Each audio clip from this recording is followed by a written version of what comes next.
अस्सलाम वालेकुम दोस्तों, मेरा नाम है मोहम्मद खास इलियास कर लिगारी आप और आप देख देख रहे रहे हैं हैं लिगारी लिगारी टीवी। टीवी। दोस्तों पैसा एक ऐसी चीज़ है जिसके बगैर कोई भी सरवाइव नहीं कर सकता। ऑफ कोर्स ज़रूरत की हर चीज़ सिर्फ पैसे के बदले ही खरीदी जा सकती है। दुनिया का हर मुल्क अपनी स्पेसिफिक करेंसी में नोट छापता है, पर इन नोट्स की वैल्यू इस मुल्क की इकोनॉमी पर डिपेंड करती है। आज की इस वीडियो में मैं आपको दुनिया की सबसे वीक करेंसीज के बारे में बताने जा रहा हूँ। तो शुरू करते हैं अपना काउंटडाउन।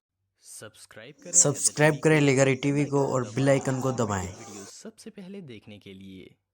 Number 8 Iran. दोस्तों इस्लामिक रिपब्लिक ऑफ ईरान दुनिया के सबसे ताकतवर और फेमस कंट्रीज में से एक है। एक तो ये मुल्क आर्मी के लिहाज से काफ़ी पावरफुल है। दूसरा ये एक ऐसा स्टब बॉर्न कंट्री है जो किसी भी मुल्क से नहीं डरता। इवन ये लोग अमेरिका को भी ओपनली चैलेंज करते हैं। But despite all this fact, currency के मामले में ईरान दुनिया में सबसे पीछे है। इस मुल्क की ऑफिशियल करेंसी ईरानी रियाल है। वैसे तो ईरान की जीडीपी $1 ट्रिलियन से भी ज्यादा है, लेकिन इनकी ऑफिशियल करेंसी इतनी वीक है कि सेंट्रल बैंक ऑफ ईरान 1,000 से 5 लाख तक के नोट्स प्रिंट करता है। ईरान में 50,000 और 1 लाख का भी नोट बिल्कुल आम यूज होता है। आप बिलीव नहीं करेंगे कि अगर ईरान में किसी ने करोला कार बाय करनी हो तो इसे 82 करोड़ रियाल से भी ज्यादा अमाउंट खर्च करनी होती है। इवन अगर ईरान में मैकडोनल्ड या केएफसी पर खाना खाया जाए तो पर पर्सन 90,000 रियाल पे करने पड़ते हैं। अगर ईरान की करेंसी को पाकिस्तान के साथ कंपेयर किया जाए तो पाकिस्तान के 1,000 रुपए ईरान के 2,66,000 रियाल बनते हैं। ये रियली अनबिलीवेबल है। Number 7 Vietnam. दोस्तों रिपब्लिक ऑफ वियतनाम एक एशियन कंट्री है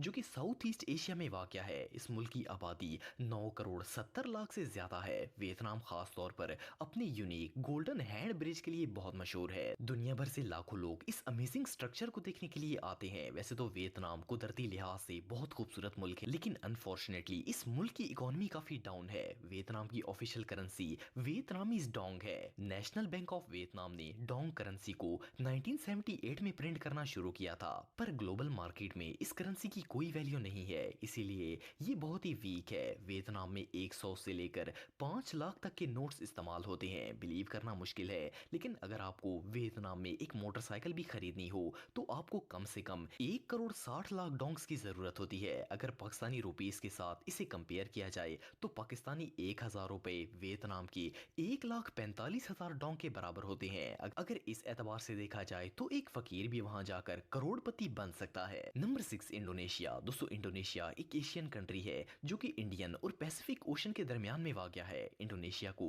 दुनिया की सबसे खूबसूरत ममालिक की लिस्ट में शामिल किया गया है। अगर आप ट्रैवल ब्लॉग्स देखते हैं तो आपने बाली का नाम जरूर सुना होगा। बाली इंडोनेशिया में लाखों लोग पूरी दुनिया से विजिट करने के लिए आते हैं क्योंकि ये एरिया बहुत ही खूबसूरत है। अगर इंडोनेशिया की इकोनॉमी की बात करें तो ये गरीब मुल्क नहीं है। इनकी इकोनॉमी बिल्कुल स्टेबल है, पर इसके बावजूद इसकी करेंसी बहुत ही डाउन है। इस मुल्क की ऑफिशियल करेंसी इंडोनेशियन रुपया है। क्योंकि इंडोनेशियन रुपया की वैल्यू बहुत कम है, इसीलिए बैंक इंडोनेशिया बड़े नोट्स इशू करता है जिनमें 1,000 से लेकर 1 लाख तक का नोट शामिल है। इवन इंडोनेशिया में 75,000 का नोट भी प्रिंट किया जाता है, जो कि बहुत ही वियर्ड है। अगर आपको इंडोनेशिया में आईफोन 12 प्रो खरीदना हो तो इसकी प्राइस 2 करोड़ 29 लाख रुपए से भी ज्यादा है। और तो और इस मुल्क में 1 किलो मैंगोज भी 17,000 रुपए में मिलते हैं। अगर आपके पास पाकिस्तानी 1,000 रुपए हो तो वो इंडोनेशिया में 90,000 रुपए के बराबर होंगे। वेल आप इस पैसे से खुलकर शॉपिंग कर सकते हैं। Number 5 Uzbekistan. दोस्तों रिपब्लिक ऑफ उज़्बेकिस्तान एक सेंट्रल एशियन कंट्री है। 1991 से पहले ये मुल्क सोवियत यूनियन का हिस्सा था, लेकिन अगस्त 1991 में ये एक अलग मुल्क बन गया। उज़्बेकिस्तान रिच इस्लामिक हिस्ट्री रखता है। इस मुल्क में बहुत सी हिस्टोरिकल मस्जिदें मौजूद हैं जिनको 10th सेंचुरी से 19th सेंचुरी के बीच में बनाया गया था। उज़्बेकिस्तान की इकोनॉमी दूसरे मुल्कों से काफी बेहतर है। इवन ये इन चंद ममालिक में से एक है जहां कोरोना वायरस की वजह से क्राइसिस नहीं आए, पर इसके बावजूद इस मुल्क की करेंसी की वैल्यू ना होने के बराबर है। उज़्बेकिस्तान की ऑफिशियल करेंसी उज़्बेकिस्तानी सोम है। सेंट्रल बैंक ऑफ उज़्बेकिस्तान 50,000 से लेकर 1 लाख तक के नोट प्रिंट करता है। 1994 से पहले इस मुल्क में डॉलर्स इस्तेमाल होते थे, लेकिन फिर 1994 में इन्होंने अपनी ऑफिशियल करेंसी इंट्रोड्यूस करवाई। अगर आप उज़्बेकिस्तान विजिट करना चाहते हैं तो यहाँ होटल में एक रात रहने के लिए आपको 7 से 8 लाख सोम्स पे करने होंगे। एनीवे 1000 पाकिस्तानी रुपीस उज़्बेकिस्तान के 66,700 सोम्स के बराबर होते हैं। Number 4, Sierra Leone. दोस्तों सियारा लियोन एक वेस्ट अफ्रीकन कंट्री है जो कि अटलांटिक ओशन की कोस्ट पर वाक़या है। ये मुल्क 1961 में ब्रिटिश से आज़ाद हुआ था।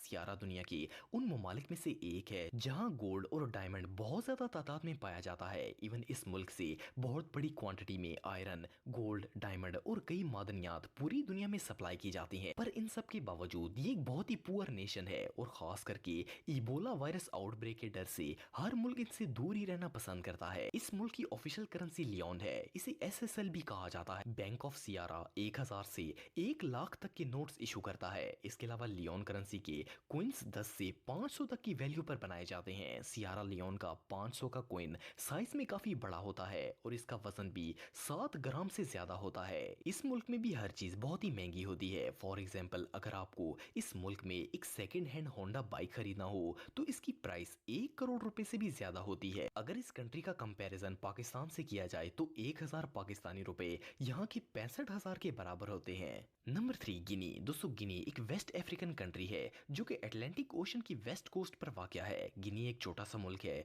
जिसकी आबादी 12 मिलियन पर मुश्तमिल है। इस मुल्क में यूरेनियम, गोल्ड और डायमंड का कुदरती जखीरा मौजूद है, लेकिन अनफॉर्चुनेटली इतने रिच नेचुरल रिसोर्सेज होने के बावजूद यहाँ के लोग गुर्बत की जिंदगी बसर कर रहे हैं। इसकी मेन रीजन करप्ट पॉलिटिशियंस है। एनीवे रिपब्लिक ऑफ गिनी की ऑफिशियल करेंसी फ्रैंक है। सेंट्रल बैंक ऑफ गिनी 100 से 20,000 तक के नोट्स इशू करता है। इसके अलावा इस करेंसी में 1 से लेकर 50 फ्रैंक तक के कॉइन्स बनाए जाते हैं। गिनी के अंदर एक नॉर्मल कार की प्राइस भी 50 करोड़ रुपए से ज्यादा होती है। आप बिलीव नहीं करेंगे कि इवन गिनी में एक आटे की बोरी भी 1 लाख से महंगी होती है। इस कंट्री के लोकल लोगों को तो इस तरह की चीजें खरीदने की आदत होती है, लेकिन अगर कोई आम शख्स वहां चीजों की इतनी प्राइस सुनेगा तो इसकी हालत खराब हो जाएगी। गिनी फ्रैंक को अगर पाकिस्तानी रुपीस के साथ कंपेयर किया जाए तो 1000 पाकिस्तानी रुपए गिनी के 64,000 फ्रैंक बनते हैं।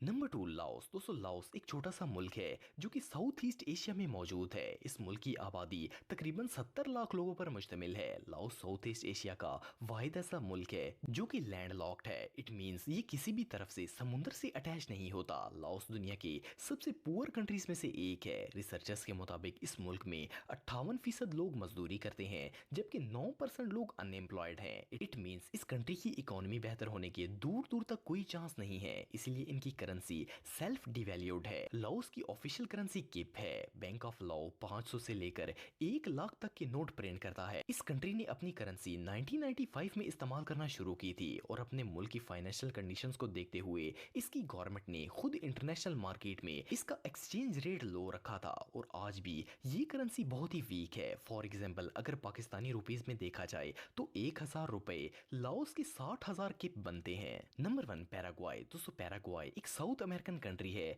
जो कि अर्जेंटीना और ब्राजील के करीब वाक़या है। 1990 से पहले इस मुल्क की इकोनॉमी बिल्कुल स्टेबल थी, लेकिन फिर 1990 के बाद इस कंट्री पर क्राइसिस आना शुरू हो गई। इसकी मेन रीजन करप्शन, अनएम्प्लॉयड और लो एजुकेशन थी। इस मुल्क की आबादी 73 लाख लोगों पर मुश्तमिल है। ये भी एक लैंड लॉक्ड कंट्री है जो कि समुद्र से काफी दूर है। पैराग्वाय साउथ अमेरिका का दूसरा सबसे गरीब मुल्क है। पैराग्वाय की नेशनल करेंसी गुआरनी है। इस मुल्क का सेंट्रल बैंक 2000 से 1 लाख तक के नोट्स को इशू करता है और आप बिलीव नहीं करेंगे कि इस करेंसी में 50 से लेकर 1000 तक के कॉइन्स मौजूद हैं। इट मींस कि इस मुल्क में 500 और 1000 का भी सिक्का इस्तेमाल होता है। इससे आप इसकी करेंसी वैल्यू का अंदाजा लगा सकते हैं। एनीवे पाकिस्तान के 1000 रुपए पैराग्वाय में 41,900 की वैल्यू रखते